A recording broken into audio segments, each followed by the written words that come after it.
Hello everyone, welcome back to the channel. I'm truly grateful that you're here with me today. In this video, we are going to explore a question that puzzles and frustrates many sincere practitioners. Why is it that the more you practice, the more difficulties seem to arise? Shouldn't spiritual practice make life smoother? Why do things seem to fall apart even more when we start to meditate, chant, or follow the precepts? If you've ever felt that your efforts in practice were met not with peace, but with more struggle, more arguments, more inner turmoil, more external chaos, you are not alone. And more importantly, you are not wrong. What you're experiencing might actually be a sign that your practice is working. But to understand this, we need to look deeper into what practice truly means. Today, we will explore the Buddha's wisdom on this topic, and understand why true practice sometimes feels like deconstruction before it becomes healing. Let's begin with a metaphor that speaks volumes. Imagine a house built with a crooked foundation. The walls are uneven, the pipes leak, and the roof lets in water. For years, no one questions it. Everyone living in the house adapts. They place buckets under the leaks. They tilt their heads to walk through the door. They convince themselves that this is normal. Then one day, someone decides to rebuild. They want a house that's stable, safe, and beautiful. But before anything new can be built, the old has to come down.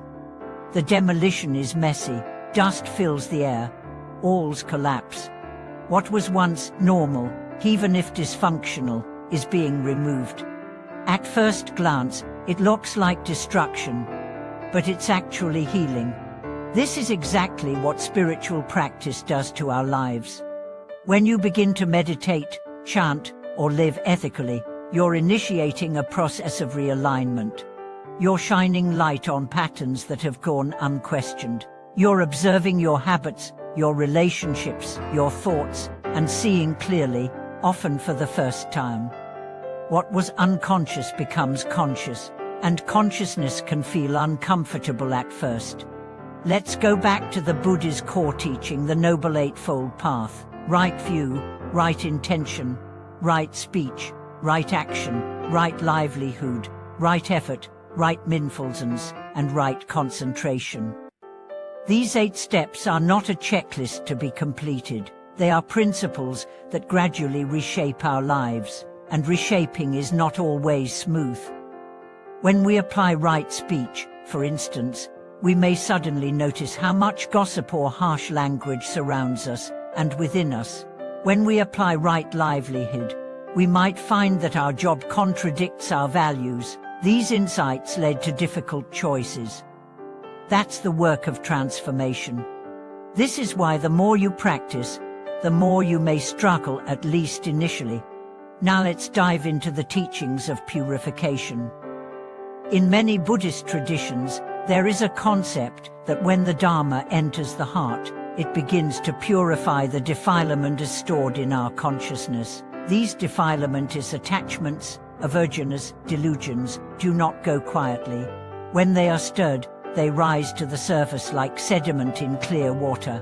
Suddenly, the mind is cloudy, the heart agitated. But this is a good sign. It means you are no longer suppressing your pain, you are confronting it. This is why many practitioners experience what's called a Dharma crisis. They start the path expecting peace and bliss, but are instead met with more confusion or emotional turbulence. This crisis is not failure, it is the beginning of real growth. Just as the body sweats out toxins when healing, the mind releases impurities when touched by the truth. Let's look at a real-life example. A woman named Claire had been practicing meditation for 3 years. When she started, she felt calm and peaceful. But after a year, she found herself becoming more reactive, more emotional, and sometimes even angry during meditation. She began to question if she was doing something wrong, but with the guidance of a teacher, she realized that old grief buried since childhood was surfacing. Her practice wasn't making her worse.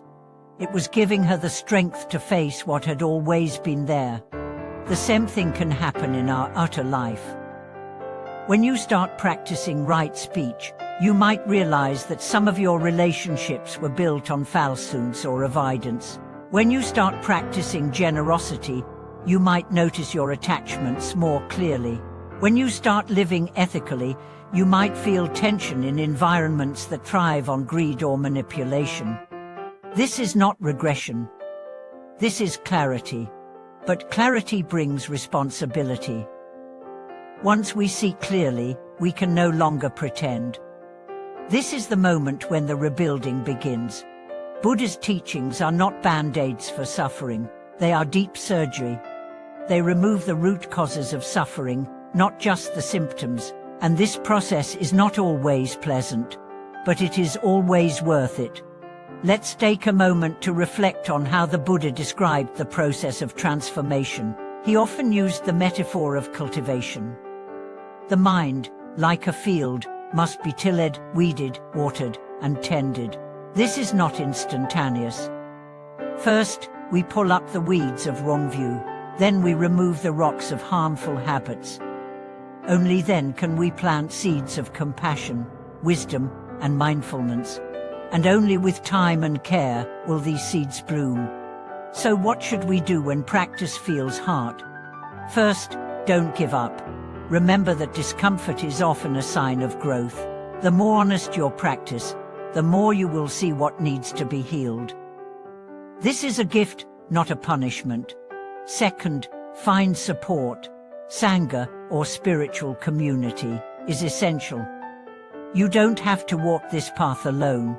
Sharing your struggles with others can remind you that these challenges are part of the path, not obstacles to it. Third, be gentle with yourself. The Buddha taught self-compassion. He never asked his disciples to be perfect. He asked them to be sincere. When things feel hard, return to the breath. Return to the present moment. Return to the name of the Buddha. These small anchors keep us steady when the inner storm rises. Fourth, remember that practice is not about avoiding difficulty, it's about becoming someone who can meet difficulty with grace. Your goal is not to eliminate problems, but to respond to them with wisdom. Let's also consider the role of karma in this process. Sometimes, our suffering is the unfolding of past actions, but karma is not destiny, it is energy in motion.